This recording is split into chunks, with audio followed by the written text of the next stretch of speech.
Nithyanam everyone, welcome back. So now we will be getting into the power manifestation where each and every one of us will be manifesting the powers ourselves.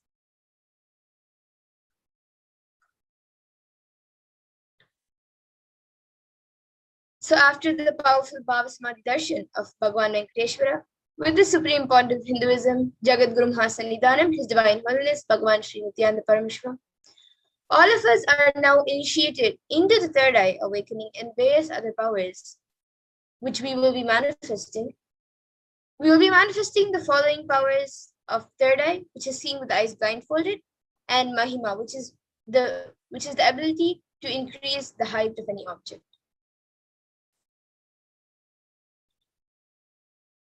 And with the grace and blessings of Swamiji and the powerful Diksha that all of us have received during the Bhavasamadhi darshan, all the powerful cognitions, powerful conclusions, life positivity, and third eye awakening, in our consciousness, the manifestation of these extraordinary Shaktis maps all of the powerful cognitions into our consciousness. So every ultimate truth, jnana, is mapped into your consciousness, prajna, and manifests as the possibility and power of every being, prajnana. So now all of you can take a few minutes to set up for the manifestation. You can set up all the alchemy products which are needed. You will be needing an eye band or an opaque cloth, then the Jnananjana, then the Aushadha, then a Krishnasla mirror or a yantra, and a paper and pen and timestamp camera. And as we will be doing the power manifestation of Mahima, you can also keep a few objects which you might be able to change the height, like a scale or a pen or anything which you want to change the object, the height of the object.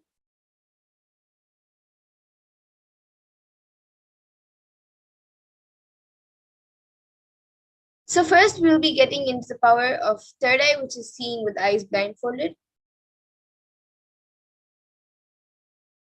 So the Shastra Pramana for the power of third eye comes from the Vijnana Bhairava Tantra. Kapalantarmanonyasya tishtannirita-lochanaha kramena manasodadyat lakshaye lakshyamuttamam.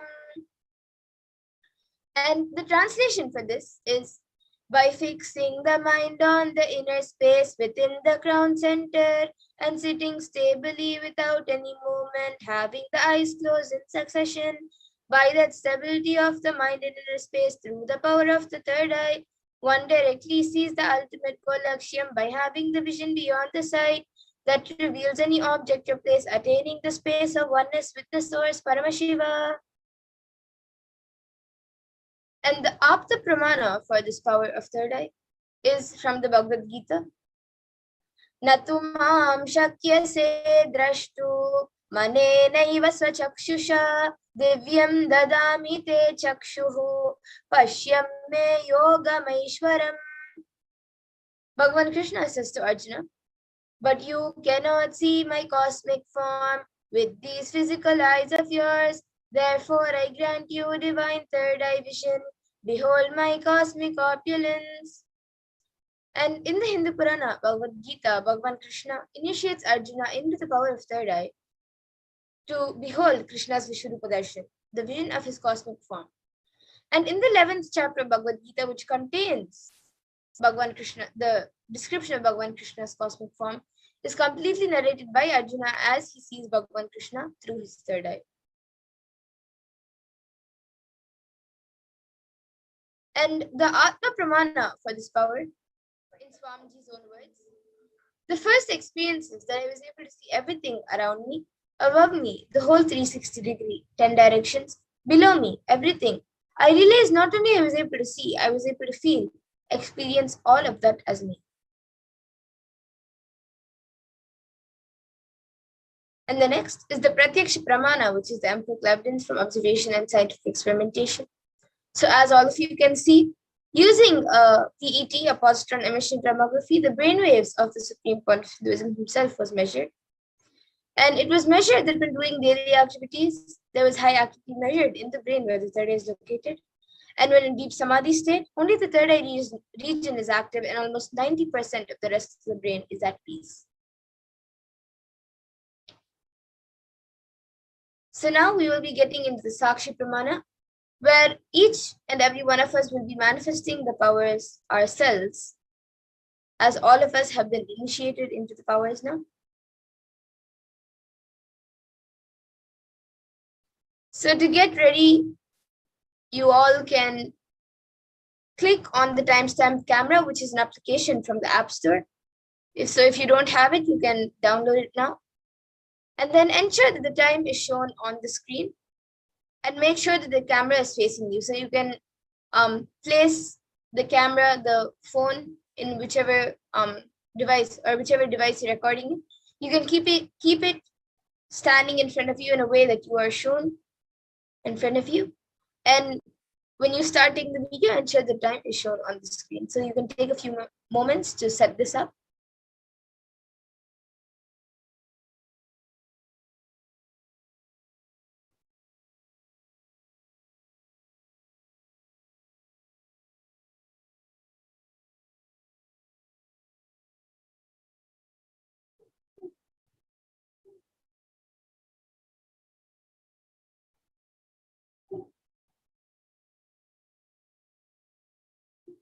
So now all of you can close your eyes. Please close your eyes with the blindfold which you have, or an opaque cloth which you have. You can tie your eyes now.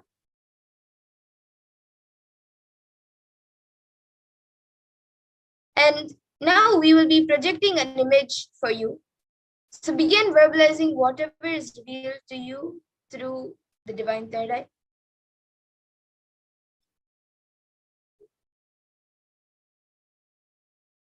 Now all of you can start seeing what is revealed to you in the third eye. The picture is being projected. You all can start verbalizing whatever is revealed to you.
Yes, now please relax. You can remove your eyelids and slowly open your eyes.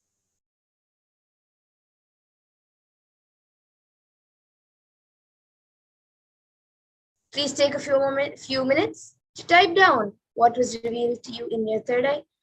And you can upload your power manifestation videos and pictures with your answers and experience on social media with the hashtags of hashtag Nithyananda, hashtag Bhavasamadhi, and hashtag Venkateshwara. So please take a few minutes to do this.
Now let's take a minute to verify the answers. So we will be projecting the picture again for all of you to verify. So this was the picture which was projected for the third eye. It is a picture of Swamiji sitting, and behind we have Kailash as the background, as props. So if you saw Kailash, or if you saw white mountains, and of course if you saw Swamiji, and either you saw a Trishul, a Damaru, if you saw any of these things, that's great. And there are even plants in the picture.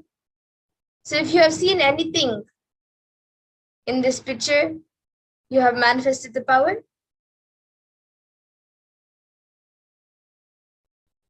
And now let's move on to the next power, where we will be manifesting the power of Mahima.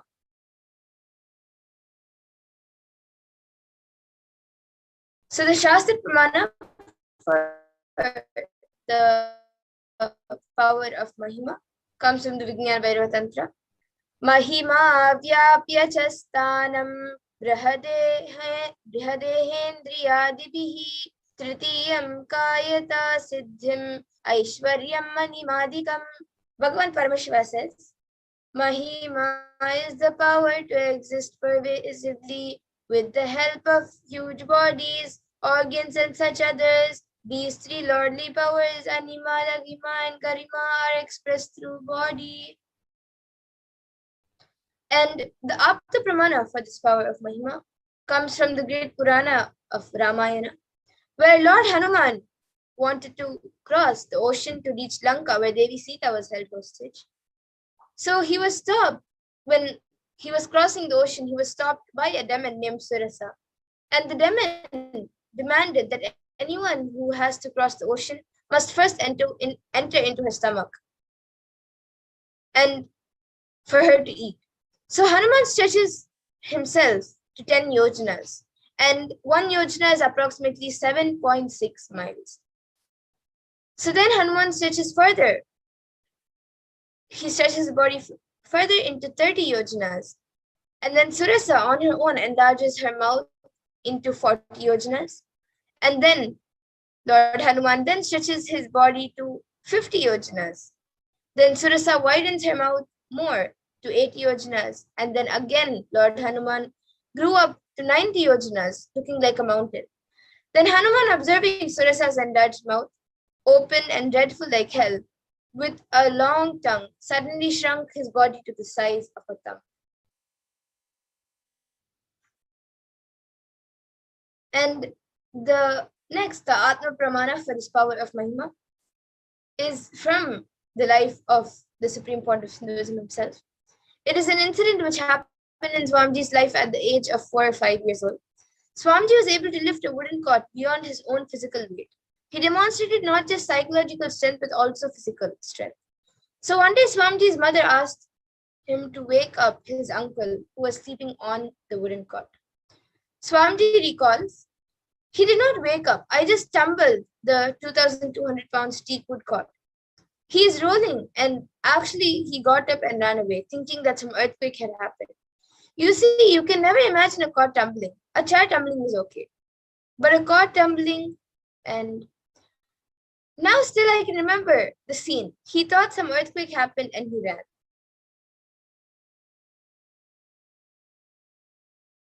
And now you can all see also a few screenshots taken from social media where devotees and disciples have shared their experience of manifesting this power of Mahima. And now we ourselves will be manifesting the power of Mahima. So we will be entering into the first round. And in this round, as we did before, all of you can click on the timestamp camera and ensure that the time is shown on the screen and make sure that the camera is facing you. So please take a few moments to set this up. And in this round of manifestation, we will be measuring. You can measure your finger or your hand. You can use a measuring tool to measure the height. If you don't have a measuring tool, then you can pick a paper and a pen and mark the height of your hand or finger on the paper, and you can mark it with a pen. Then take a picture of the current height and then connect to Paramashiva Swamiji through your third eye and declare that the height of your object should increase. And from that space of oneness, declare, "I am Paramashiva," and Paramashiva is manifesting to Swamiji. And with that declaration, increase the height of your object. So please now, you all can chant the Mahavakya and start the manifestation.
Yes, now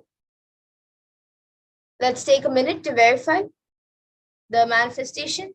So please remeasure the height of your finger or your hand, whichever you have measured, and click a picture of the object after of your hand. Click a picture of your hand or your finger after the manifestation of Mahima. And you can compare the previous one with the current one. And any changes indicates a successful manifestation.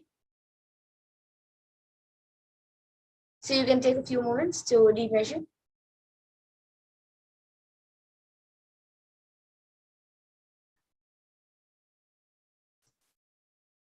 And you can also take a few moments to upload your power manifestation videos and pictures and your experience of the power manifestation on social media with the hashtags of hashtag Nithyananda, hashtag Bhava Samadhi, and hashtag Venkateshwara.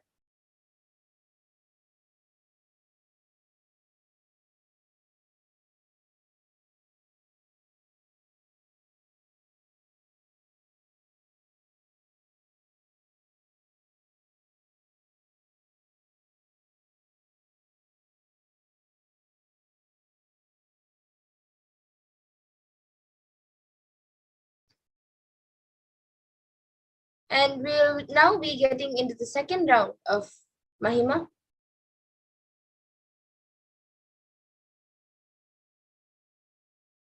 So as we did before, all of you can get your cameras ready, the timestamp camera. And in this round of Mahima, you can pick any object that you want to use for the manifestation, which you can use for the manifestation by increasing its height. Measure the object by using a measuring tool, or if you don't have one, then you can place it on a paper and measure it on the paper with a pen. Then take a picture of the current height of the object, and then connect to Paramashiva Swamiji through your third eye and declare for the height of the object to increase. And from the space of oneness, declare, I am Paramashiva, and Paramashiva is manifesting through Swamiji. And with that declaration, increase the height of your object. So now please chant the Mahavakya and start the manifestation.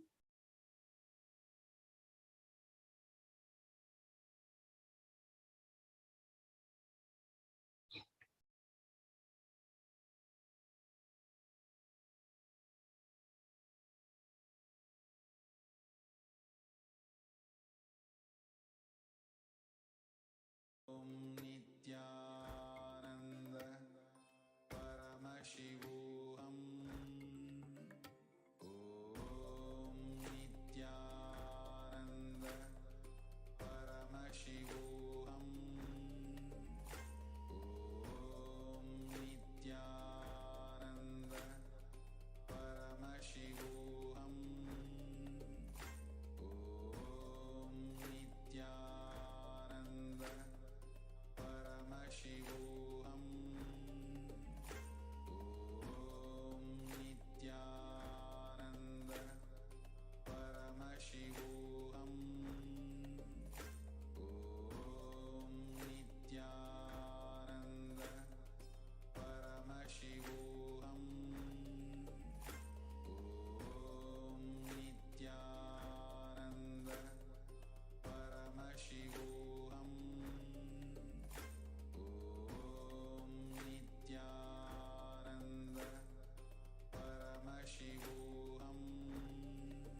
Paramashivoham.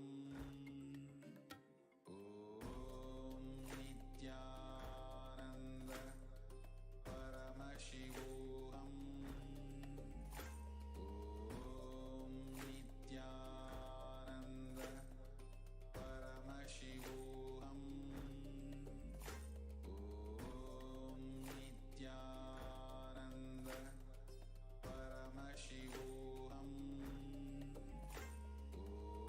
Om Nithyananda Paramashivoham. Om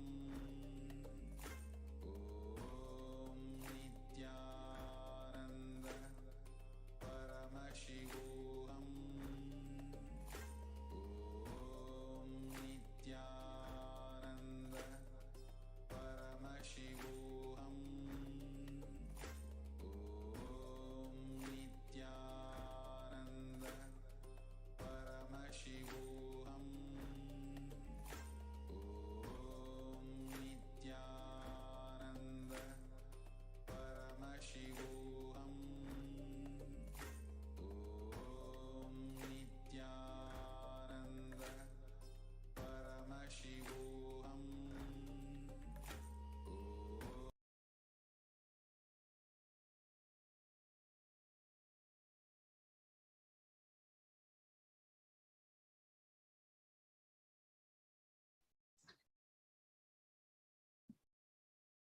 Yes, now let's take a minute to verify.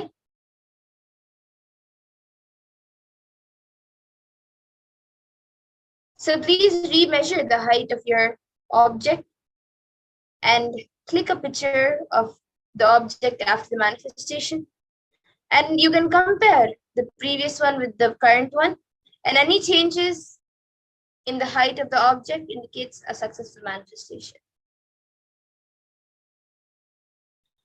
And you can also take 2 minutes to quickly post your power manifestation videos and pictures on, and also your experience on your social media with the hashtags of hashtag Nithyananda, hashtag Baba Samadhi, and hashtag Venkateshwara.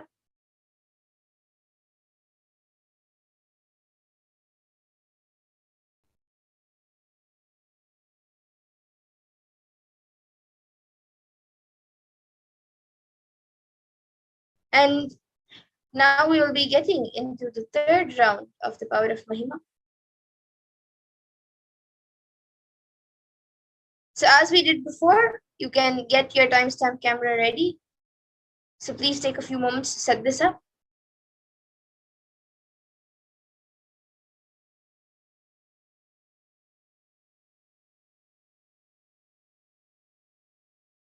And in this round of manifestation, you can pick a partner you want to manifest the power with by increasing their height.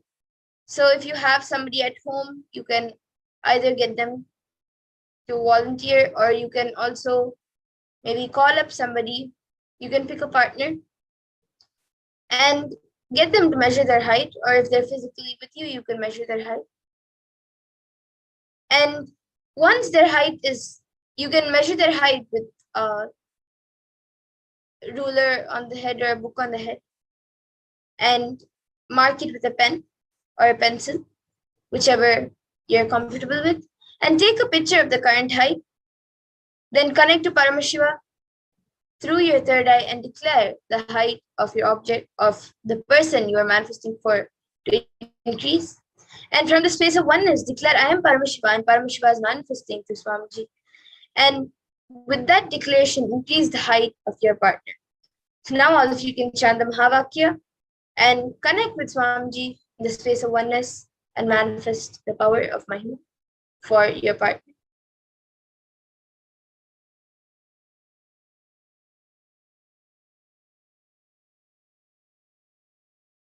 Nithyananda Paramashivoham. Om Nithyananda Paramashivoham. Om Nithyananda Paramashivoham. Om Nithyananda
Yes, now let's take a minute to verify the manifestation. So please remeasure the height of your partner who you're manifesting for. And you can compare the previous height with the current height, and any changes in the height of your partner indicates your successful manifestation. And you can also take a few minutes to upload your power manifestation videos and pictures along with your experience and the amount of manifestation you have done on your social media platforms with the hashtags of hashtag Nithyananda, hashtag Bhavsamadhi, and hashtag Venkateshwara.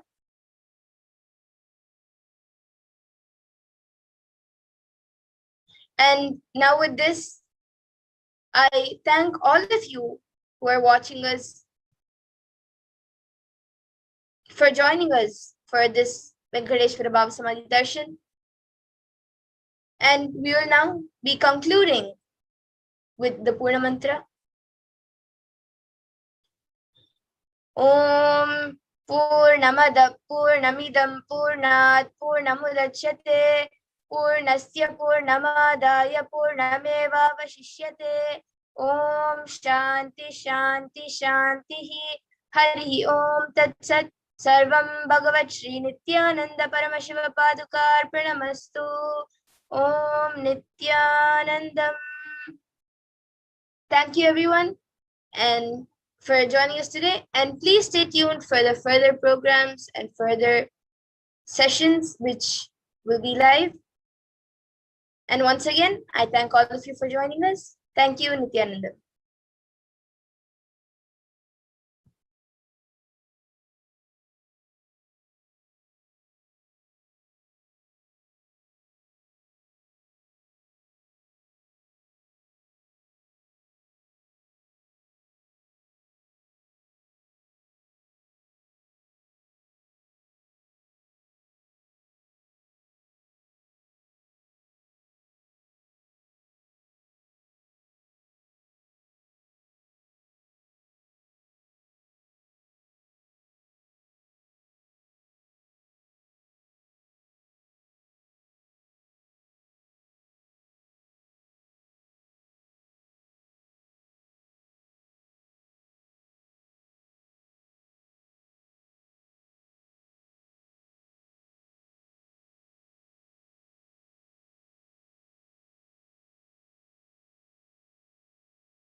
We get you health. We get you ability to build beautiful relationships in your life.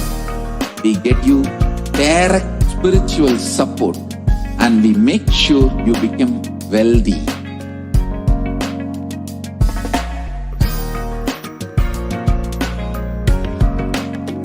We won't stop giving you just good life. We will literally not stop till you live enlightened life. Manifesting the state of Paramashiva, space of Paramashiva, powers of Paramashiva, being of Paramashiva.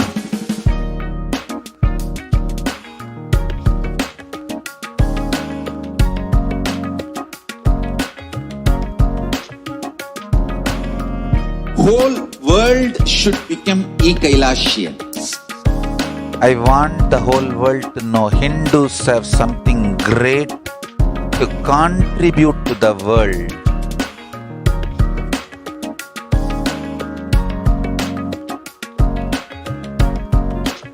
we have something great to contribute to the world. Let us do that.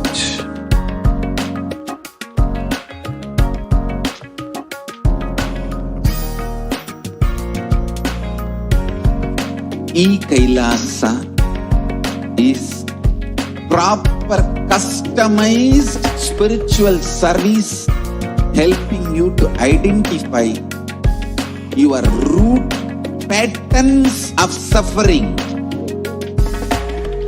We have perfected the science of helping every individual from every cultural, religious, nationality background.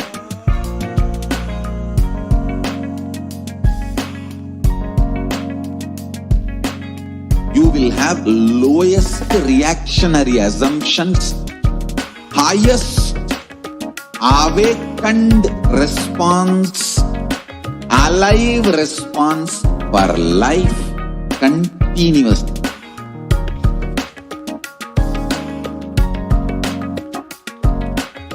Kailasa is enlightenment ecosystem, literally enlightenment itself in your own home, wherever you are.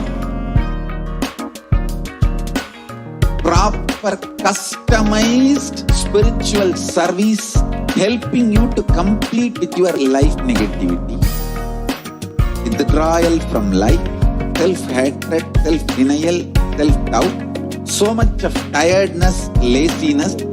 We can support you aligning your diet, your attitude, your aptitude, your understanding about life. We can help you with everything.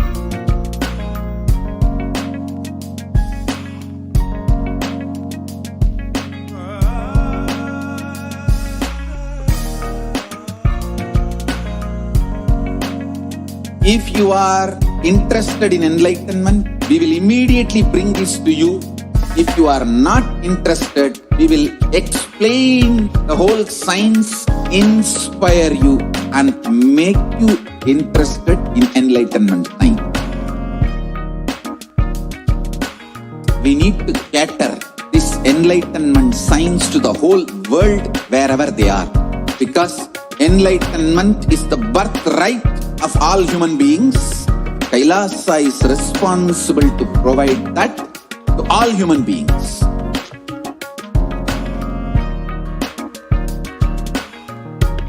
Kailasa is the totality of the knowledge I received from my gurus and practice manifested in my life, perfected by teaching millions of people from all cultures, time zones, backgrounds, genders, nationality, race, from every creed.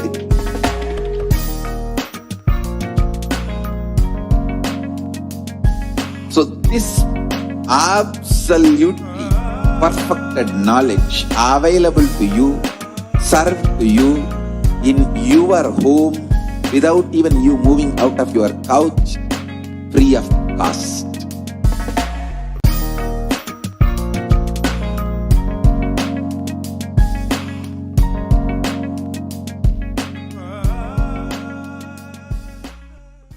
Just be alive for next 3 years. Don't die within next 3 years.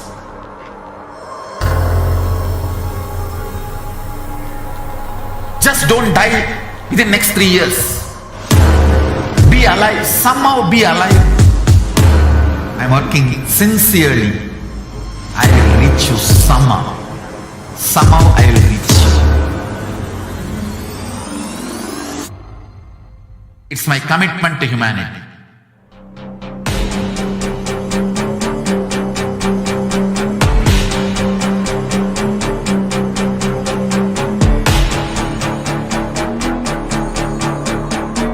Just don't die within next 3 years.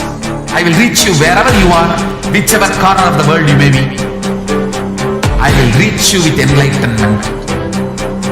You manifesting the space, state, powers, being Paramashivoham. It is possible, and it is possible for you.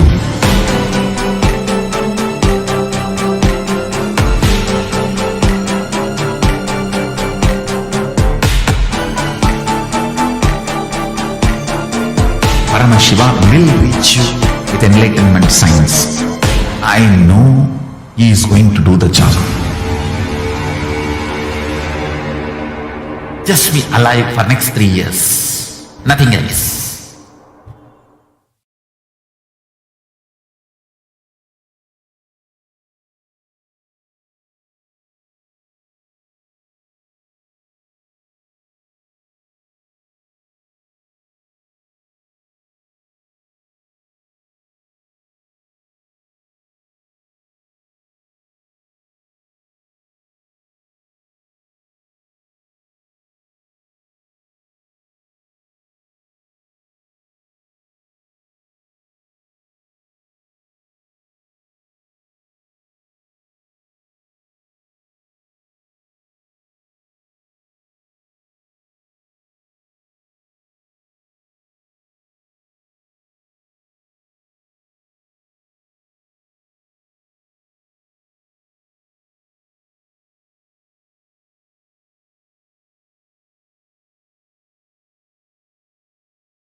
There are some great spiritual sciences unique to Hinduism.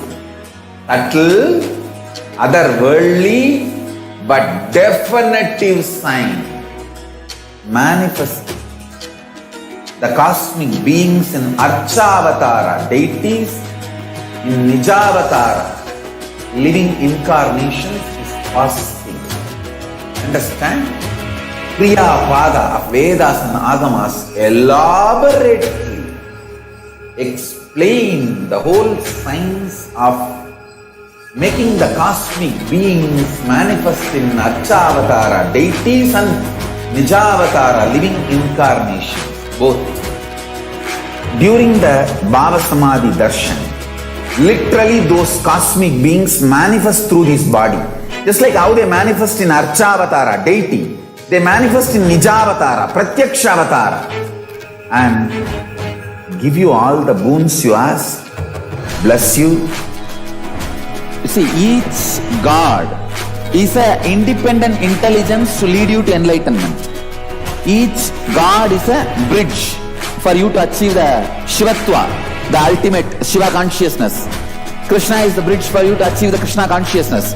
But Shiva consciousness, Krishna consciousness, all consciousness is one and the same. Ultimate consciousness only. So that energy itself completely expresses. Just like Radhika, when I see my own sweetness in the mirror, I become eager to taste it. I find that the only way to relish this sweetness is through the constitution of Sri Radhika. Bhava Samadhi Darshan is a window to the infinite expanse of consciousness, allowing us to glimpse the formless in a way that we can understand. It cleanses the karmas of lifetimes. It awakens our biomemory to the space of Paramashiva, the ultimate consciousness, and creates a deep and lasting transformation in us.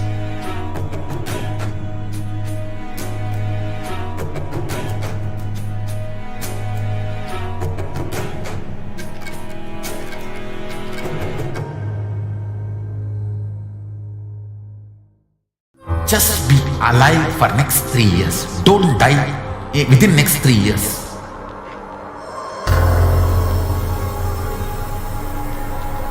Just don't die within next 3 years. Be alive. Somehow be alive. I'm working sincerely. I will reach you somehow. Somehow I will reach you. It's my commitment to humanity.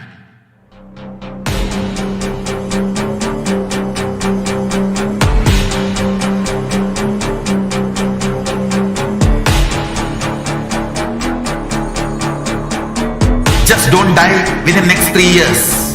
I will reach you wherever you are, whichever corner of the world you may be. I will reach you with enlightenment. You manifesting the space, state, powers, being Paramashivoham.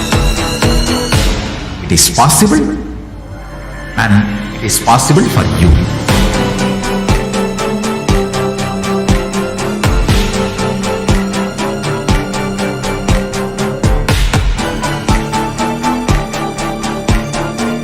Paramashiva will reach you with enlightenment science.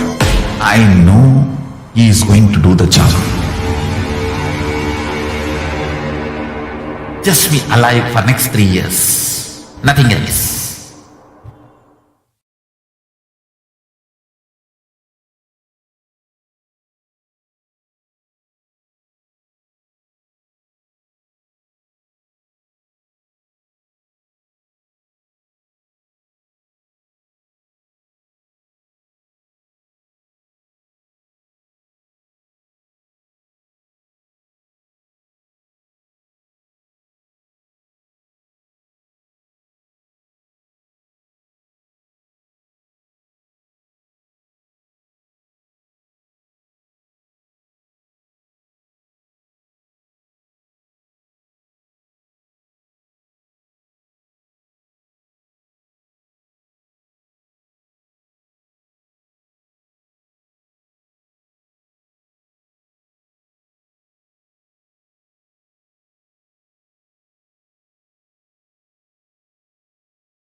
नित्यानन्दं परमसुखदं केवलं ज्ञानमूर्तिं द्वन्द्वातीतं गगनसदृशं तत्त्वमस्याद्विलक्ष्यम् एकं नित्यं विमलमचलं सर्वदी साक्षीभूतं भावातीतं त्रिगुणरहितं सद्गुरुं तं Namami.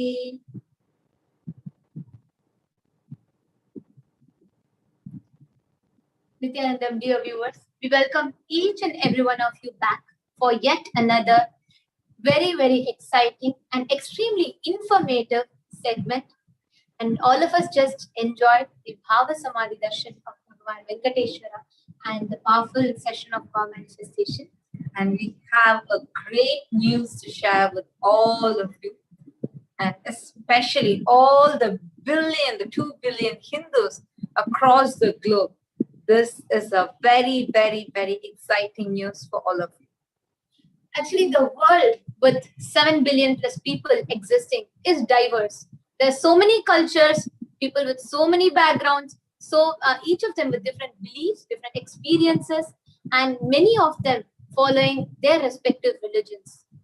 Yet, from time immemorial, one lifestyle, a science that has stood the test of time is Sanatana Hindu Dharma, which has constantly been enriching lives, contributing in various fields such as science, medicine, arts, philosophy, and whatnot. And being one such important religion and a lifestyle and a science that flourished, it has also faced immense persecution and attacks. This is the only religion. Actually, this is a greater science of life as being is the most ancient and the most persecuted religion in the whole world. Yet, this Holocaust has been not told to the world. Still, even Hindus themselves are unaware of what is the Holocaust, what is the persecution that Sanatana Hindu Dharma has gone through for centuries and is still going through. After years of persecution, if Sanatana Hindu Dharma, a greater science of life, is able to still thrive and flourish, it is because time and again, masters, avatars, incarnations have happened, have descended to uphold the Dharma, to revive the science time and again, to give it for the greatest benefit of humanity. And after years and years of persecution, now, as the 1008th living incarnation of Paramashiva, the Supreme Pontiff of Hinduism himself has descended to planet Earth to revive, to reach this greater science of life called Sanatana Hindu Dharma to each and every human being, for them to experience the best of their life, for them to experience joy, bliss, peace, and a very powerful way of living. Sanatana Hindu Dharma as a lifestyle itself is absolutely contributing to each and every individual, absolutely based on life positivity, peace, and oneness.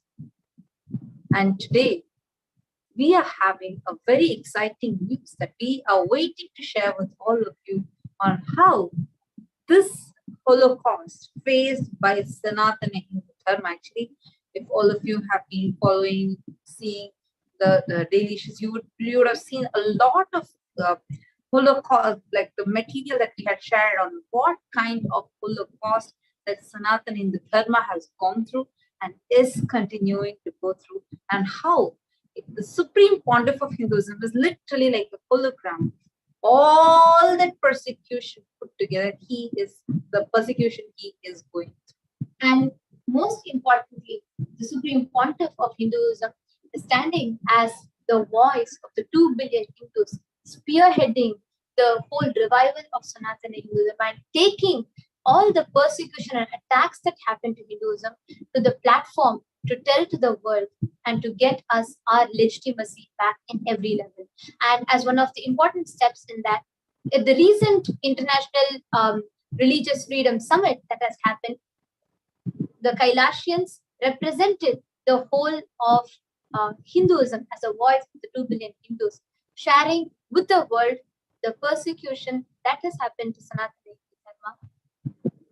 What once thrived in 56 nations is today literally stateless. Except that now, the Supreme Pontiff of Hinduism, Jagat Guru Maha Sannidhanam, His Divine Holiness Bhagavan Shri Nithyananda Paramashivam, has spearheaded and established the world's greatest Hindu nation, Kailasa. And as Kailasa is now taking the spiritual responsibility for the peace of the whole world, and also the responsibility to provide all the legitimacy back to Sanatana Dharma and to revive Sanatana Dharma back to all its glory and to create a seed bank of Hinduism. Kailasa has taken also the responsibility to speak out the Holocaust that Hinduism has been facing and is facing even to this day. So today we have with us Manitya Jayapriyananda and Manitya Vijayapriyananda and Sri Gauri Bharatananda Ayya, all three of Kailasians who are going to be sharing with us this very exciting news, how Kailasa has spoken, taken this Hindu Holocaust, the untold yet the most barbaric Hindu Holocaust, to an international platform and raising the awareness of the globe to this Holocaust. Nithyananda. Nithyananda, thank you for bringing us to this platform. We are so excited to share about our experience, and we feel so blessed that Swamiji, the Supreme, has chosen us to represent him at this international platform, the International Religious Freedom Summit that was held in Washington, D.C. We feel so blessed that he has chosen us and we are able to about the persecution of Kailasa, persecution of Hindus, the Hindu Holocaust. Yes. Sorry, Jayapriya and Jayapriya. If I may just request, I think there's a small audio glitch from your side. So if I may just request that to be fixed. And yes. And dear viewers, as each of you are watching us, we have our Kailasians, team of Kailasians, Srinitya Gauri Bharatananda Ayya, Manitya Vijayapriyananda, Manitya Jayapriyananda, all three of them who have joined with us, and they are going to be sharing. So stay tuned to hear from us, and we are having a very, very exciting, extremely informative and a powerful sharing that awaits each and every one of you. And joining with us live are the Kailasians who are going to share that. And we'll be right back after a short break to join with you all and to share further.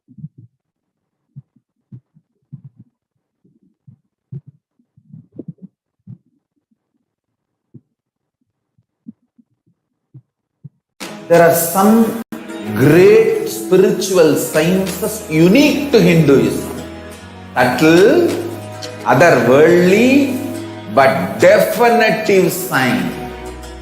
Manifesting the cosmic beings in Archavatara, deities in Nijavatara, living incarnations is possible. Understand? Kriya Pada of Vedas and Agamas elaborately explain the whole science of making the cosmic beings manifest in Archavatara, deities, and Nijavatara, living incarnations, both. During the Bhava Samadhi Darshan, literally those cosmic beings manifest through this body. Just like how they manifest in Archavatara, deity, they manifest in Nijavatara, Pratyakshavatara, and give you all the boons you ask, bless you. You see, each God is an independent intelligence to lead you to enlightenment. Each God is a bridge for you to achieve the Shivatva, the ultimate Shiva consciousness. Krishna is the bridge for you to achieve the Krishna consciousness. But Shiva consciousness, Krishna consciousness, all consciousness is one and the same. Ultimate consciousness only. So that energy itself completely expresses. Just like Radhika, when I see my own sweetness in the mirror, I become eager to taste it. I find that the only way to relish the sweetness is through the constitution of Sri Radhika. Bhava Samadhi Darshan is a window to the infinite expanse of consciousness, allowing us to glimpse the formless in a way that we can understand. It cleanses the karmas of lifetimes. It awakens our biomemory to the space of Paramashiva, the ultimate consciousness, and creates a deep and lasting transformation in us.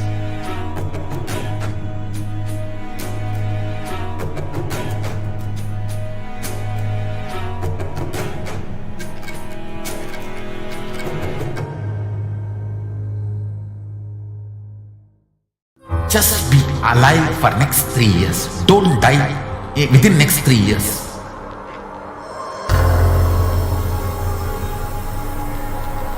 Just don't die within next 3 years. Be alive. Somehow be alive. I'm working sincerely. I will reach you somehow. Somehow I will reach you. It's my commitment to humanity.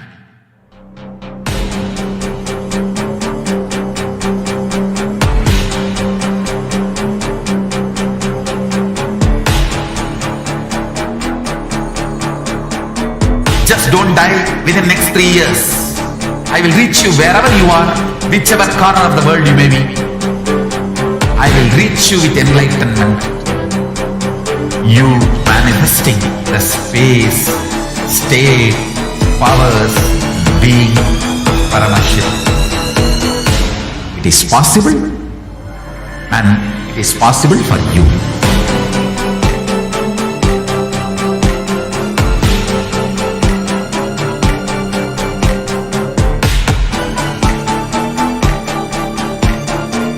Paramashiva will reach you with enlightenment science. I know he is going to do the job. Just be alive for next 3 years. Nothing else.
Guten Tag.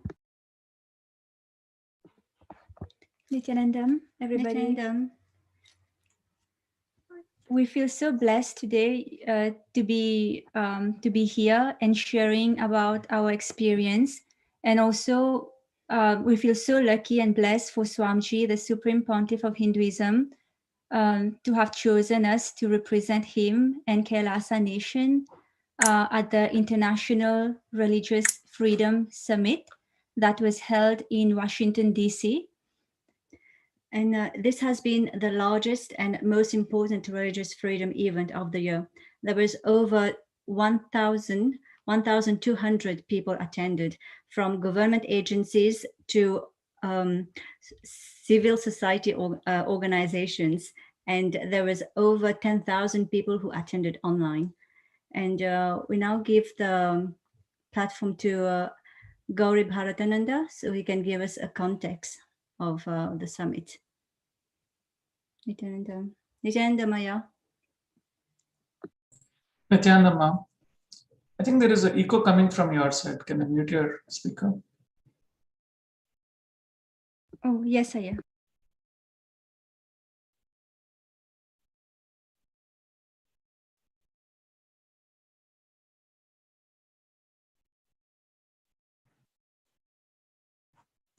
Yeah, sorry. Yeah, hi. Yeah, so basically this event, like Mark, Jayapur and Vijaypriya said, this event is a large event. And what is interesting in that event is it's a collection of all faiths, right? So there was no faith which is literally left out in that. And almost every major country or every major area that was being persecuted has been represented here. And it's, in a way, if you look at it, right, so people have come to a conclusion that, you know, religious space or religious freedom is not just your right, but it also is an essential requirement for you to show that you are a liberal, you know, a government, or, you know, you're a sensible government for that matter. So that is why in late 90s itself, US began to take steps to track religious freedom globally.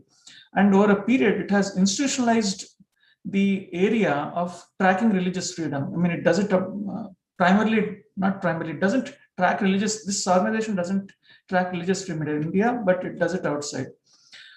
You can see that through their USCIRF reports, which is United States Commission for International Religious Freedom, and then they have a Religious Freedom Office as part of their Foreign Affairs Office, which is your State Department.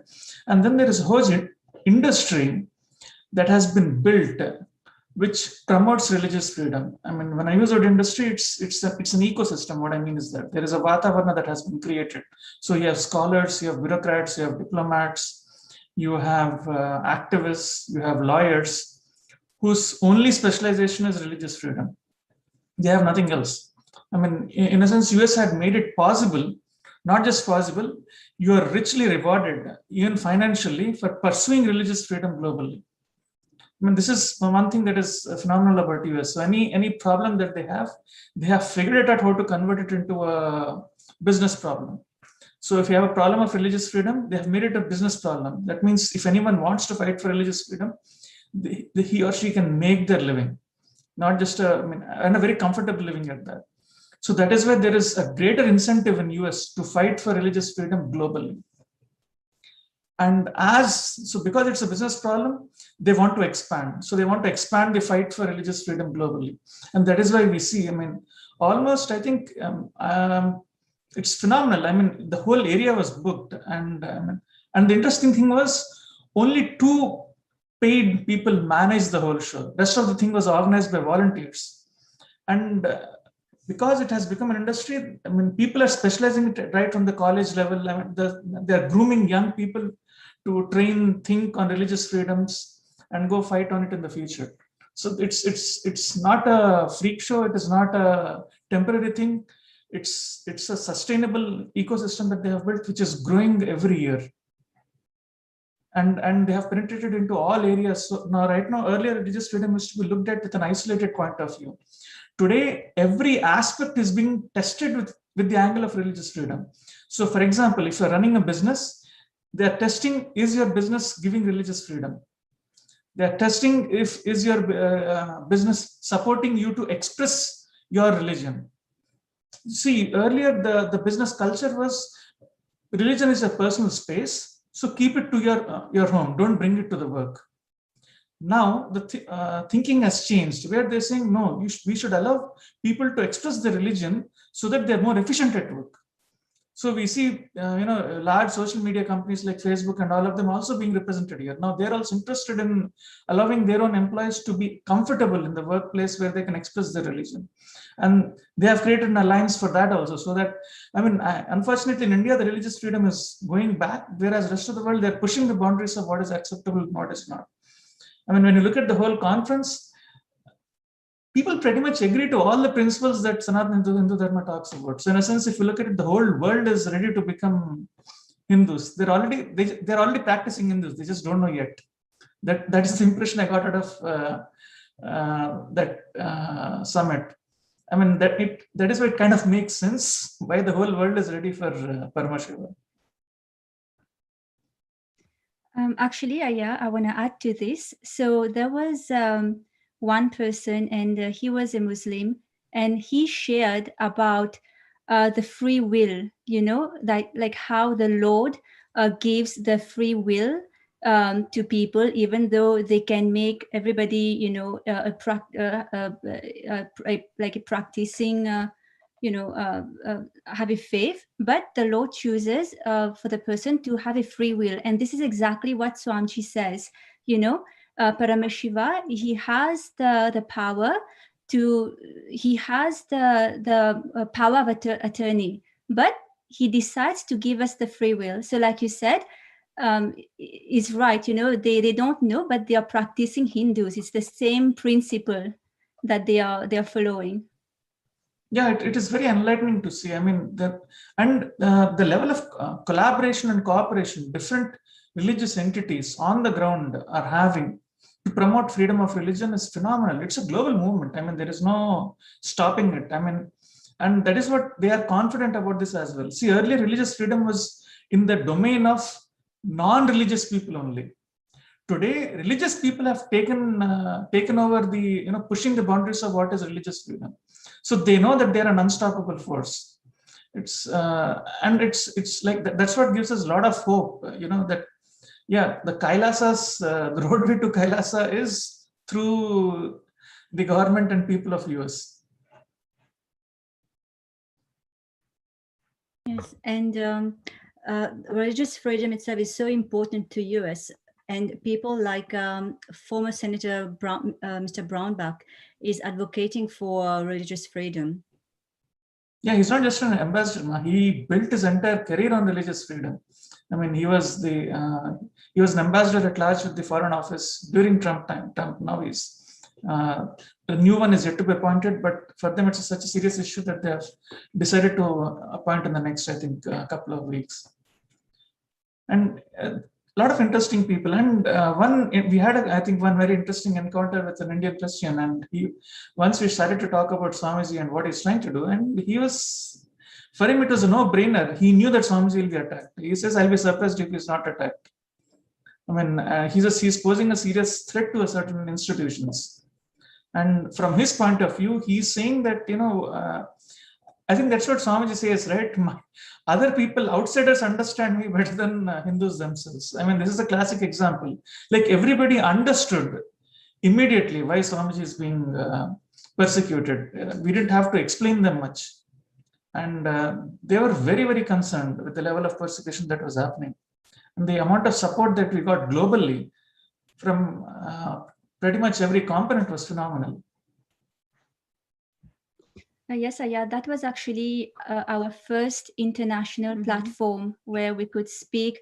They actually invited us to speak, to give a speech for the first time about the persecution of the Supreme Pontiff, Kailasa, and Hindus. People don't know that, Hindus are being persecuted. You hear about other being persecuted, but I feel Kailasa nation, it was a first, for people to hear that Hindus also are being persecuted. The Supreme Pontiff also is being persecuted. And this is a platform, a place where our voices will be heard, like the persecution of SPH, of Hindus and the minorities. Yeah. This is like the perfect place. And like you said before, people were so shocked when they heard that, he's the Supreme Pontiff, his passport was illegally taken. He was exiled. So people were so shocked about this. And we were able to speak to government officials and tell them about this persecution. And they were all so concerned, and they were willing to listen more to us. Even the Ambassador Braunbach, we met with him. He listened to us, and the second day again, when we went to meet him, he remembered us and our story. So I feel, a lot of support was being given. They were hearing, us of what's going on, and I feel this is like a breakthrough we are getting in this, our voice being heard in this sense. Yeah, and plus there are a lot of individual stories as well. Like we met one, a Korean Christian who's apparently he's from a village where he says, "I'm from the lineage of Mata Sita." Then he went on to explain that his village is where there is a stone which the Queen Ayodhya, a queen named Ayodhya, came from Uttar Pradesh and became the queen of South Korea, and the entire bloodline of South Korea comes from that queen. And he explained to us how there were two parts of the rock. One rock was in Uttar Pradesh, one rock was in his village. And when they did the carbon dating the dating process on that, it was found to have the same age, and which revalidated that it came from Uttar Pradesh, or it could have come from South Korea. But looking at the stone characteristics, it came from Uttar Pradesh. So a lot of interesting, and he ended up, because he couldn't make it to my remarks, he felt very bad, and he, got one blessing shawl, which the Buddhists wear, like a white one, and he bowed down and gave it to me, and then he gave a Tibetan incense, which is part of their blessing, like a prasad kind of thing. Yeah, it was very moving. We had a lot of individual offers of support as well. Some support from at the organization level, but we had a lot of individual support, like a spontaneous support at the individual level. Yeah, and also the person from South Korea, he said he's the descendant of Mata Sita, and as a child he was studying Ramayana at school. So and he was so happy when he came to our table and looking at Swamiji's books, Avatar Shastra, the Sarvanyapita book. He was really, really happy, and so many other people like that. There were Jews coming to our table and looking at Swamiji's books and being impressed. They were like, "It's so colorful, it's so nice." And so many other people coming to us, asking, who we are, who we represent, and wanting to take pictures and knowing more about Swamiji and Kailasa Nation. Yeah, and the purpose of this summit is actually for each and every religion to support each other. It's not a Hindu supporting Hindus. It's a Christian supporting Hindus, Muslim supporting Christians, or Sikh. It's like that. Like everybody supports everyone, and help in any persecution that's happening. Yeah, interestingly, we ran into one Hindu. Couple of Hindu organizations who claim to fight for Hindu human rights. When in our discussions, their worldview was Hindus are not persecuted in India, and which is not surprising. A lot of people are not aware of this persecution in India. And then after my remarks, these same guys, the guys from the same organization, reached out to me, and they were actually concerned, like, why would India persecute Hindus? That was their whole worldview. Like, India is a Hindu country, and why would Hindus persecute Hindus? And then when I went on to explain to him that it's the gap. It's not the Hindus persecuting Hindus. It's actually a politically motivated militants who are persecuting Hindu gurus, and it is so systematic and so violent and because there is no one speaking about it globally, and people are turning a blind eye towards it, it is never being. I mean, nobody ever notices it. I mean, that person was visibly, shaken, or he went pale when we explained. When I ended up explaining those details. I mean, it's kind of an interesting eye opener, I hope, for him.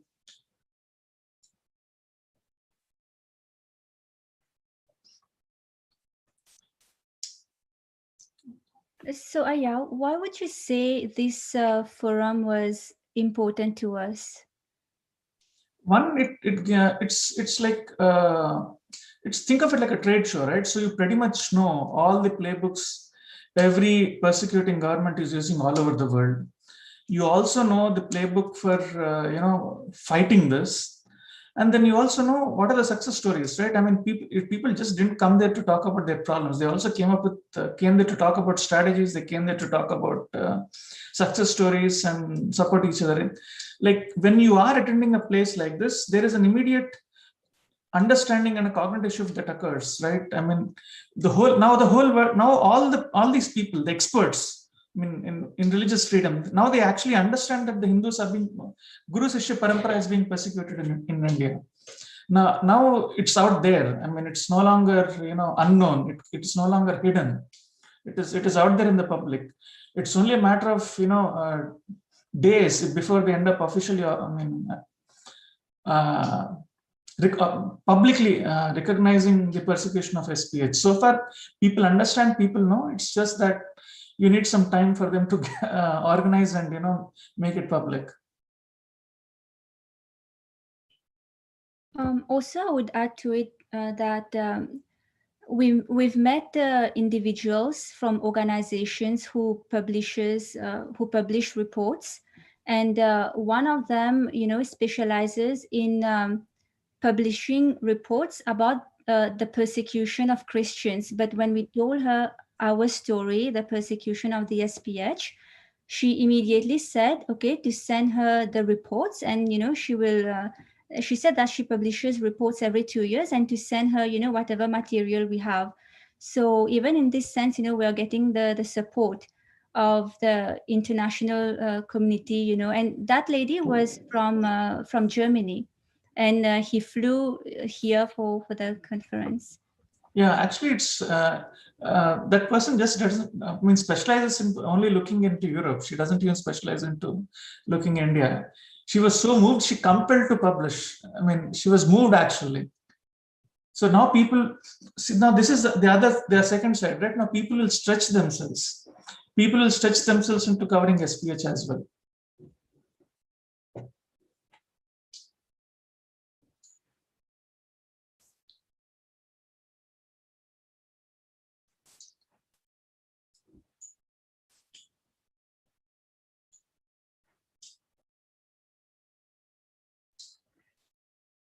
Yeah, sorry. Yeah, so apart from that, there is actually a couple of other.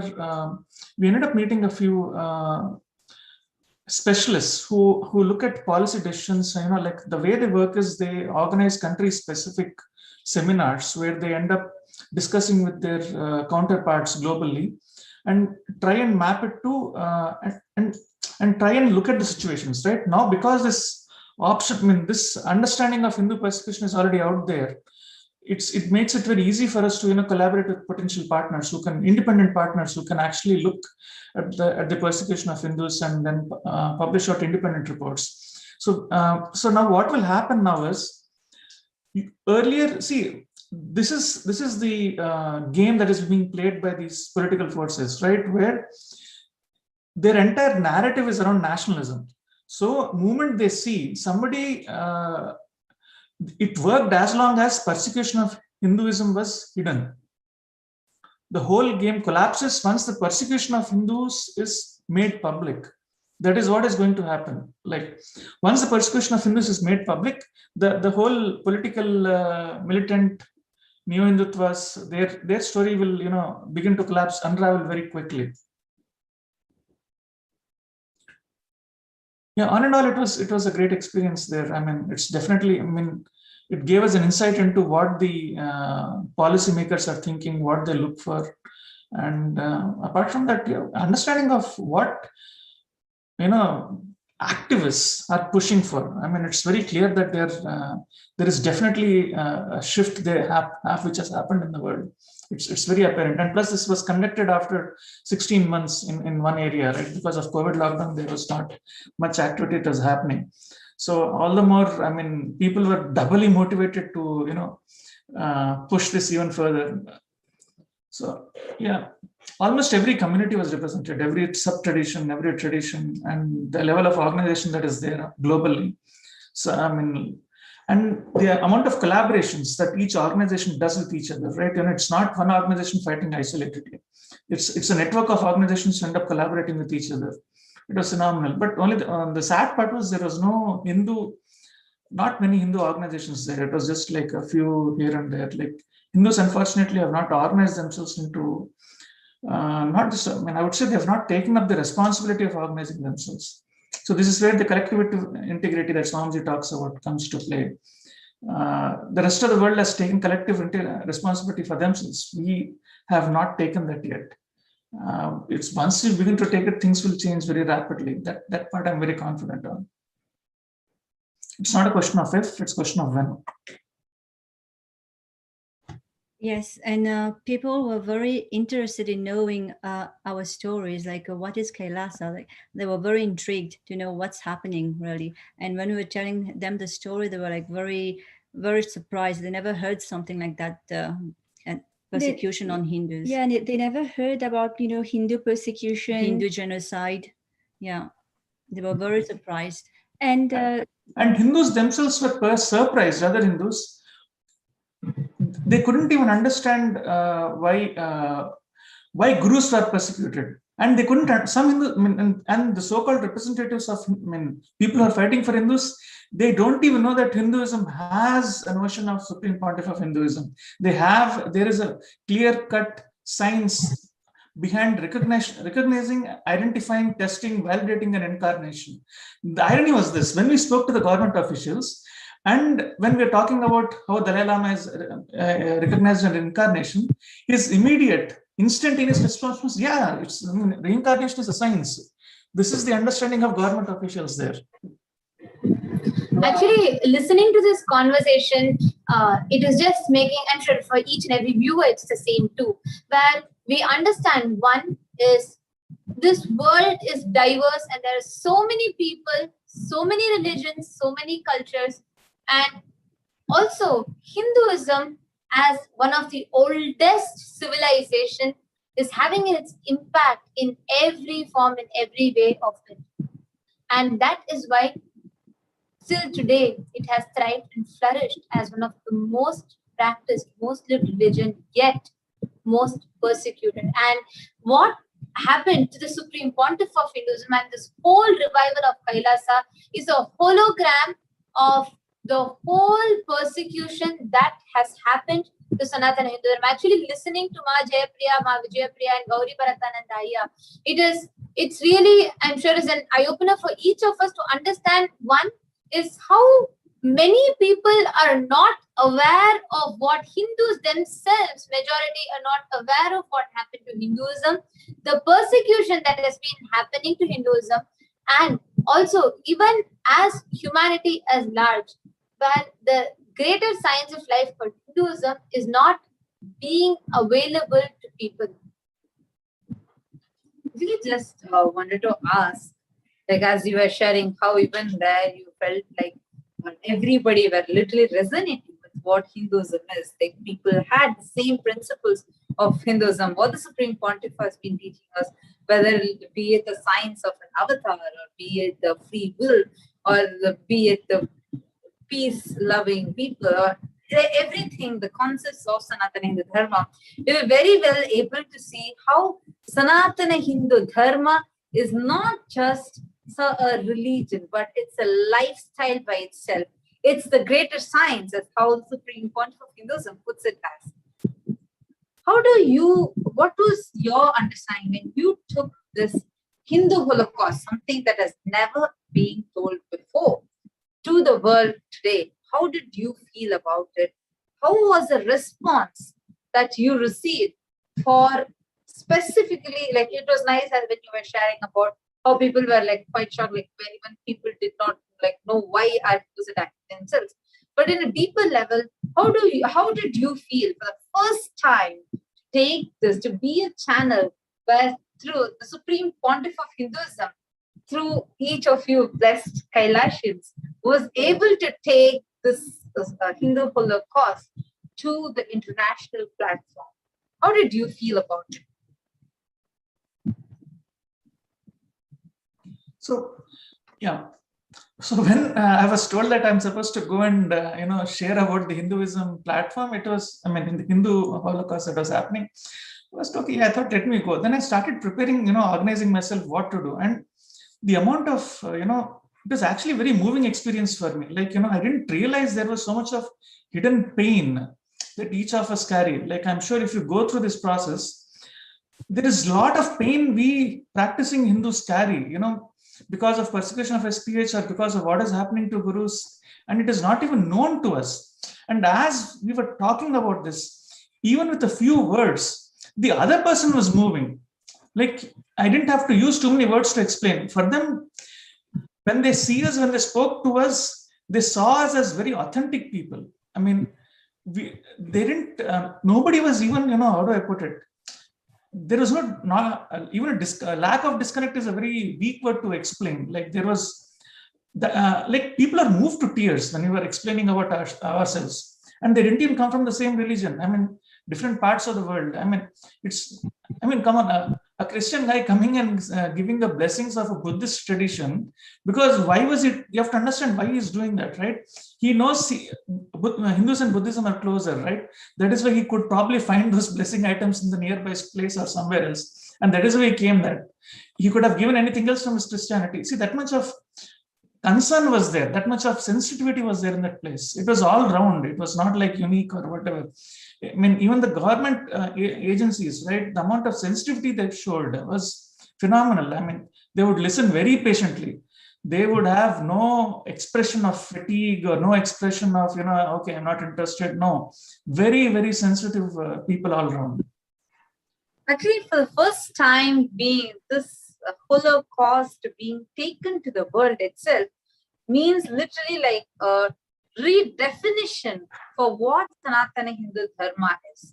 Because unfortunately, due to mass atrocity material generation and the continuous, relentless, barbaric persecutions that Sanatana Hindu Dharma has been facing, this taking this, the Supreme Pontiff of Hinduism, just through his sheer hard work and Tyaga, he has like literally organized the entire Holocaust or that Sanatana Hindu Dharma has faced, put all the researchers together, and now like all three of you were able to be a channel to take that to that international platform where Kailasa was able to go and talk about it just because of the Supreme Pontiff of Hinduism organizing the whole thing out of his sheer hard work and sacrifice. Because as a single person, he has gone through and is going through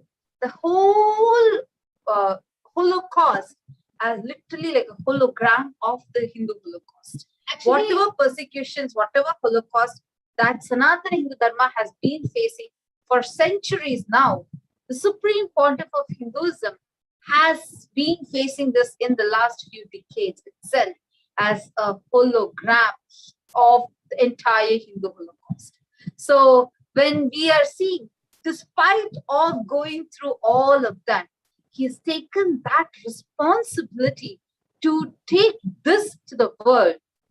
Now that Hindus are not just Hindus, human beings, the decision makers, influencers, people who are opinion makers, thinkers, the hope of tomorrow, everybody are waking up and are getting the awareness, getting to know this is what has been happening to Sanatana Hindu Dharma. They are getting to know what all the barbaric attacks it is still going through.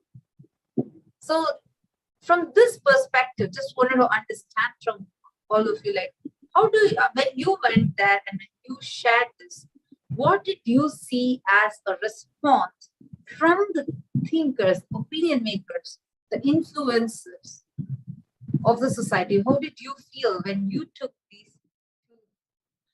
Nobody is going to forget this. What we have shared, nobody is going to forget. I mean, people who have better things to do in life, they did not forget. So it is now part of the memory of all the opinion makers, all the thinkers. Because the kind of things that they have heard, see, it when we were sharing, it has moved them. Now, such an experience, nobody is going to forget. It doesn't happen very often, right? It happens very rarely, and it's now because it is part of their memory, right? Now, as we go and approach it more, they already, everyone recognizes us now. It's like, people came to us, like when, and people are curious, right? What you were doing there? I mean, it's like it's part of the memory of the rest of the humanity. Like it's there is no going back around this. Yes, Aya. So- Actually, people were coming to us and asking, are you Hindus?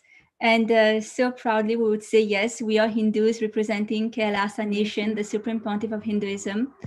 And I feel so blessed to have been given this opportunity to represent Swamiji, the Supreme Pontiff of Hinduism over there. Actually, Ma, on this note, I would like to ask one question to all three of you, Ma, Jayapriya, Ma, Vijayapriya, and Gauri Bharatani.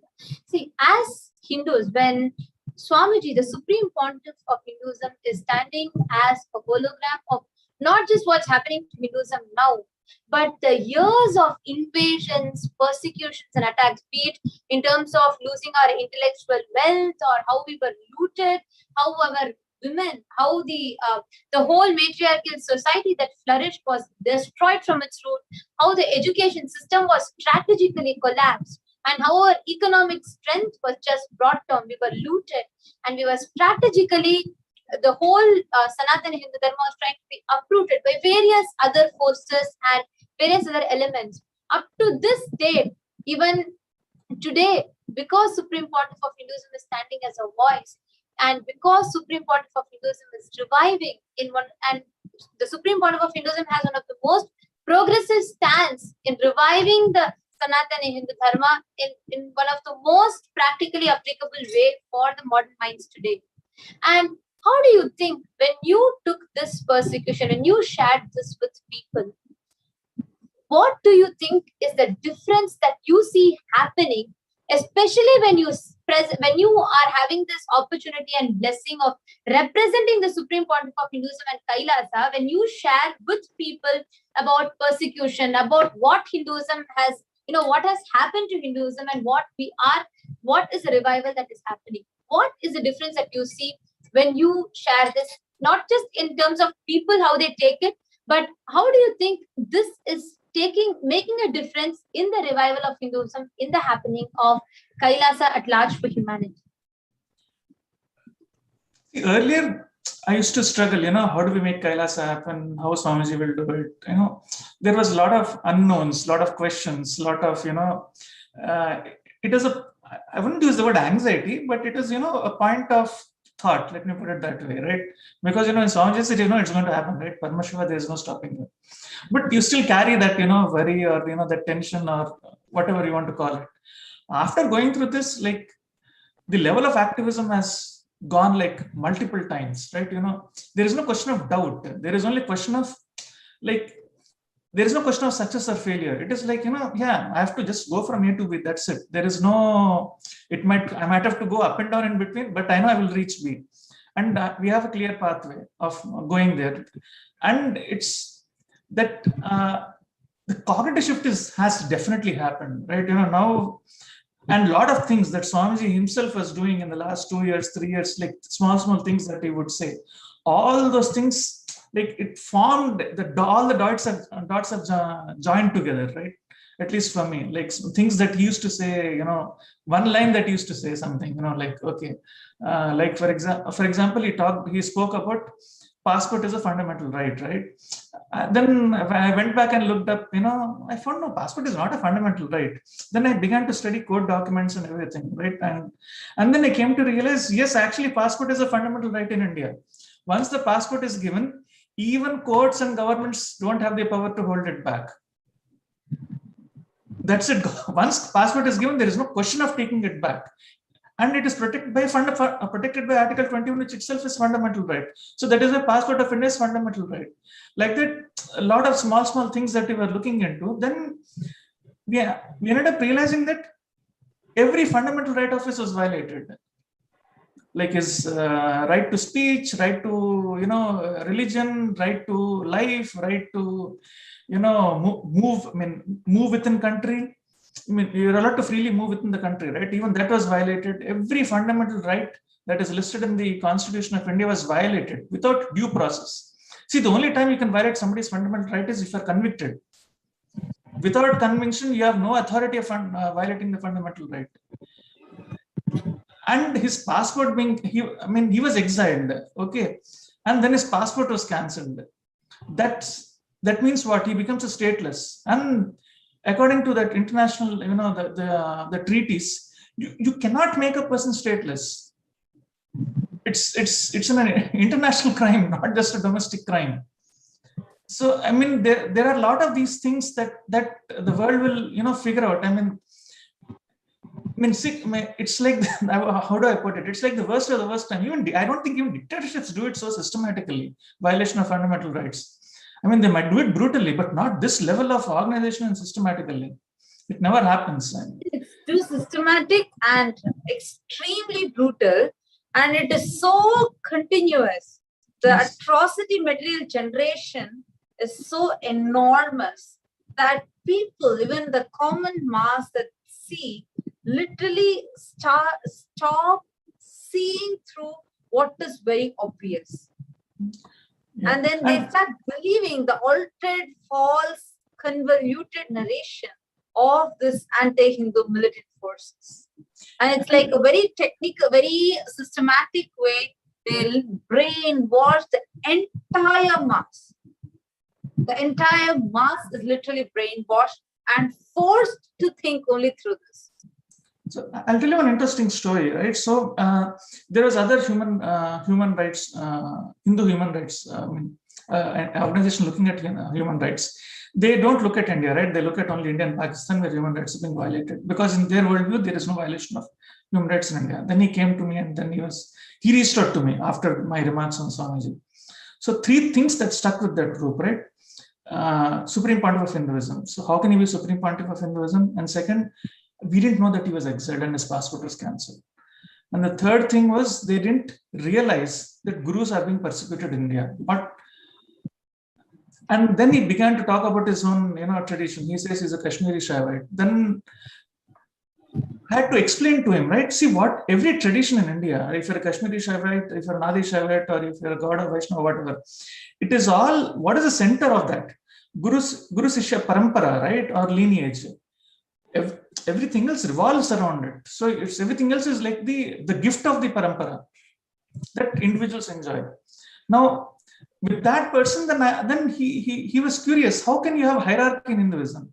Like, I had to make him understand it's not hierarchy. It is the responsibility given by 17 traditions. SPH is not. It's not a position of power. It's a position of responsibility. And then I actually had to tell him the family which was protecting the deities of, in the Kashmir, Devi deities. I think it was Sharda Devi, incarnation of Sharda Devi deities.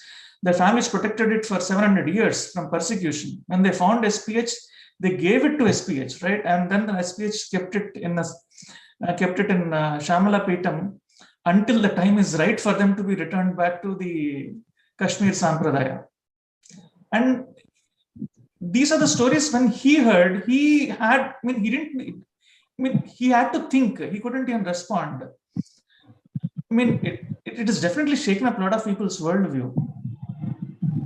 I think more like as a Hindu, the very inner image that we carry is literally like destroyed, like shattered to pieces. Ma Vijay Priya, just wanted to ask both of you. Before you met Swamiji, before you got introduced, this is just like a very personal question. How did you feel as your identity as a Hindu?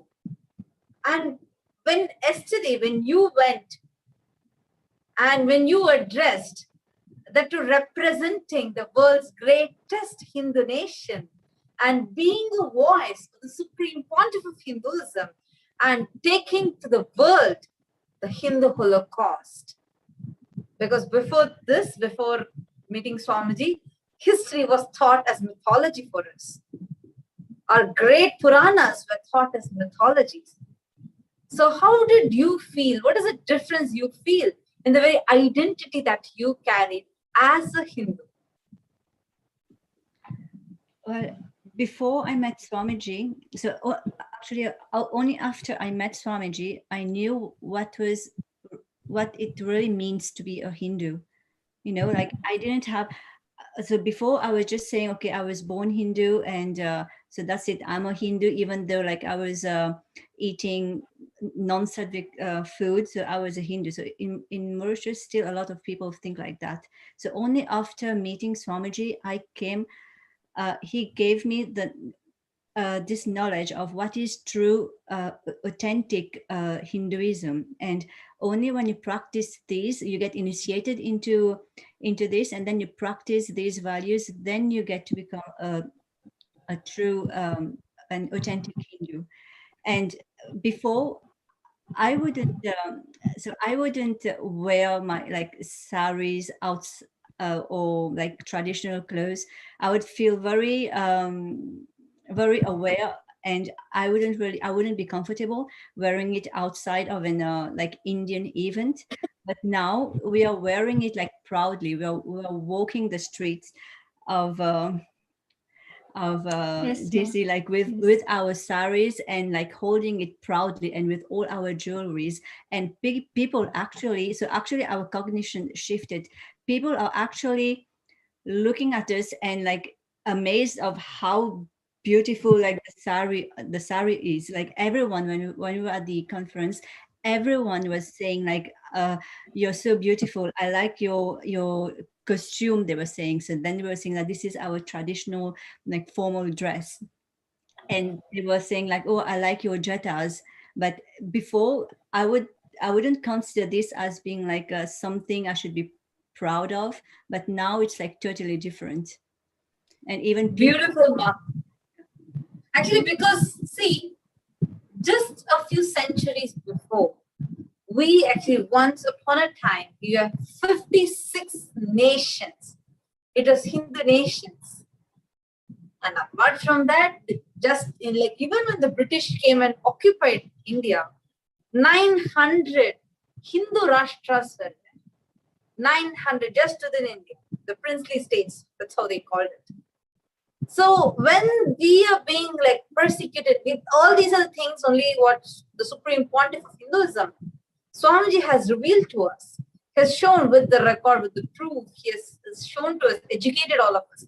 But otherwise, we as a Hindu are identityless, literally. We are force-fed the altered, manipulated, convoluted, corrupted version of history and force-fed that as a mythology, where even in our history textbooks, barely we see even 1% of what enormous, what glorious lifestyle the greater science Sanatana Dharma was. So seeing this today and like going and having an opportunity to be that channel, to be that voice, it's something phenomenal. Because right now, when you are going and when you are talking something, you're not talking from an idea or perspective that of you being an individual, but being a voice of the one who is the voice of the 2 billion Hindus, and the one who is taking this for the first time to the world. I actually like just when you take this, when we actually see this Hindu Holocaust, the real Holocaust being spread, the awareness increasing to all the Hindus, I think that itself will be a big wake-up call, that people can just see how the same strategy is used again and again and again to persecute all the Hindu gurus. So this itself would be a wake-up call, and this will literally shake their very core, shake and change. Like if you remember very recently in Parashakti Akashic reading, Devi was revealing who a Hindu is and how it is important for the Hindu to be responsible for keeping up the dharma. So now when we take this to the world, and now that the decision makers, the elite of the society are starting to become aware of the Holocaust, this itself is forming the grounds for the real Sanatana Dharma to be known to the world. Actually, not just, sorry, just one correction, ma. It's not starting to be aware, they're aware now. The actual thinkers are already aware now. See, the way it works is behind the decision makers, you have a whole bunch of researchers, policy makers, those actually do the groundwork of doing the research. Now, all of them are aware. There is no cross section that you can think of. Every combination of religion, geography, specialists, they're all aware now. There is no question of decision makers or the strategists not being aware. Strategists are aware, decision makers are aware. I mean, by the time it's like they just have to go through the process, right? The people at the top are aware, but they will not take a decision until subordinates below them go through the hard work of documenting it properly, doing the analysis, reports, counter reports. They have it's like publishing a journal, right? You have to go through a proper procedure, get it vetted, validated. All that paperwork that needs to happen has to happen. Once that is done, the decisions will come. But everyone is aware now. It's no longer starting to be aware. Absolutely. Actually, that is, I think that is one of the most important things, because for the last from the time that revival of Kailasa has happened, at every stage, Swamiji has been taking the science behind the whole contribution of Sanatana Hindu Dharma, how it flourished, and also the persecution, and clearly showing to us the whole strategy of how it has happened, be it how the atrocity material generation happens or how the programmed confusion happens, the strategy and how it is planned each time. And each time the Supreme Pontiff of Hinduism is taking it to a larger audience, making more people aware and presenting to the world statistically, scientifically, and telling the truth as it is factually to people without any kind of exaggeration or alteration. And this is made a huge difference to Hindus by themselves. Actually hearing when Gauri Bharata here share, or Ma Vijayapti and Jayapti are sharing, when you all go and when you're all sharing it to people, it is making a difference to the commoners, where people understand, even as Hindus, many of us become aware of the Holocaust that has happened to us at large, and what we are missing out, and how the revival of Kailasa, how the Supreme Pontiff of Hinduism is standing as a voice for the 2 billion Hindus. And at this point, taking this to the world is the most crucial, most important. Like Devi had revealed in one of the Parashakti Akashic readings, it is not about the invasions, the attackers who are active, but it is the Hindus themselves who are inactive, is directly the cause for the Holocaust and the destruction. So on this note, just would like to ask all three of you, is there anything else that you want to share with the viewers, with everybody, about the whole of the summit that happened, and any other thing that you would like to share? Ma Jayappriya. Go ahead, Ma. Yes, Ma, I would say the summit definitely gave us the direction, how to proceed, who to reach out to. And definitely it's a hope, like how Akilaya has said, Gauri Bharatanandaya has said, that now the decision makers know that the persecution on the SPH has happened, is happening. So now just the process needs to be done. But that itself is a big, is such a relief, a big hope for us Hindus, that, you know, our voice is being heard on the international platform, and also getting the support of the international community. Yes, this has opened a lot of doors. Yes.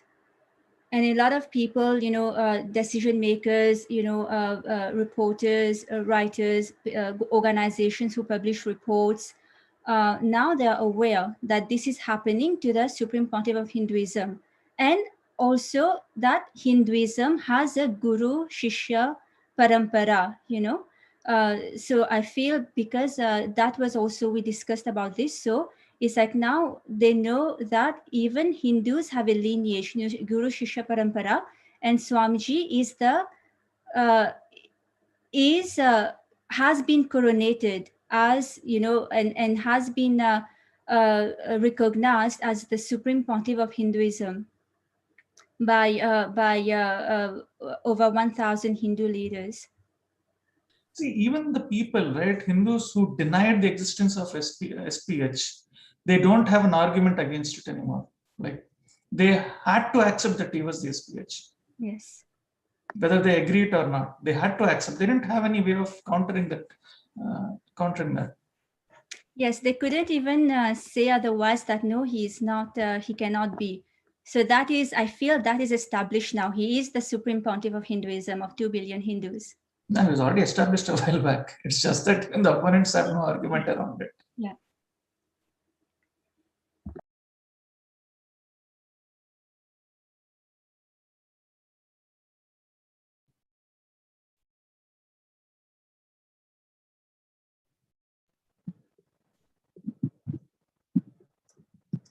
Actually, that was really very powerful news, I think, for all the Hindus across the globe, because for the first time in a very international platform, it's a breakthrough that we have had, that the Holocaust, the Hindu Holocaust, is now being told to the world after intense hard work, sacrifice of the Supreme Pontiff of Hinduism, Jagat Guru Mahasannidhanam, His Divine Holiness Bhagwan Shri Nithyananda Paramashivam, going into it. So and also actually it was so exciting, and actually I should say it is empowering for each and every Hindu, each and every one of us, when we hear finally our voices are being heard. Thousands of indigenous traditions that would have been, you know, that is almost, you know, becoming extinct, and thousands of people that are facing discrimination, prejudice, that are suffering so much of attacks because of their culture and religion. Each of them will feel empowered, because be it how Swamiji has been taking a very progressive stance on each of this, reviving these sciences, reviving these traditions, protecting these indigenous traditions, plus how Swamiji has been proactively, continuously taking this to the platforms, reaching the persecution of the world and bringing a solution to it.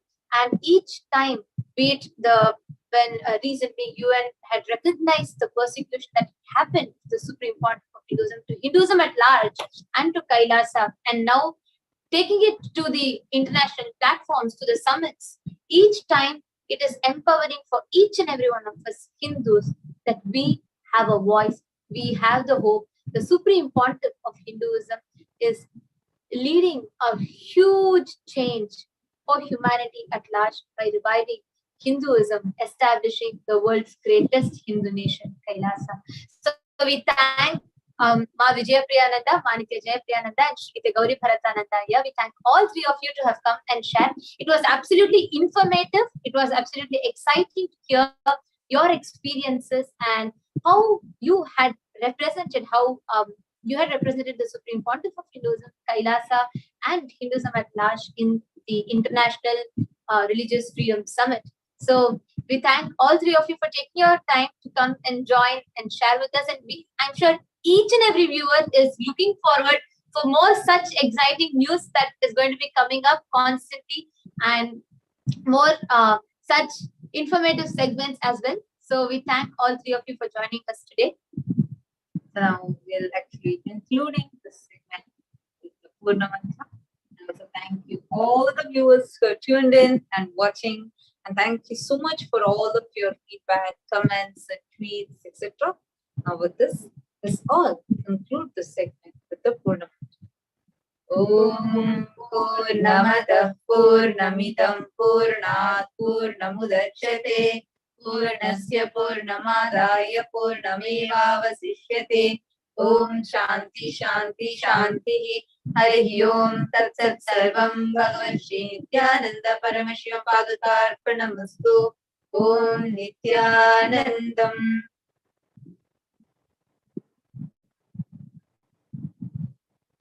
Thank you so much. And we welcome all of you. Let's all meet back again at 4 p.m. Indian Standard Time for the next live program. Thank you so much. And thank you so much, Manati Vijay Priyananda, Manati Jai Priyananda, and Gauri Gurga. Thank you very much. Nithyananda. Nithyanandam. Nithyanandam.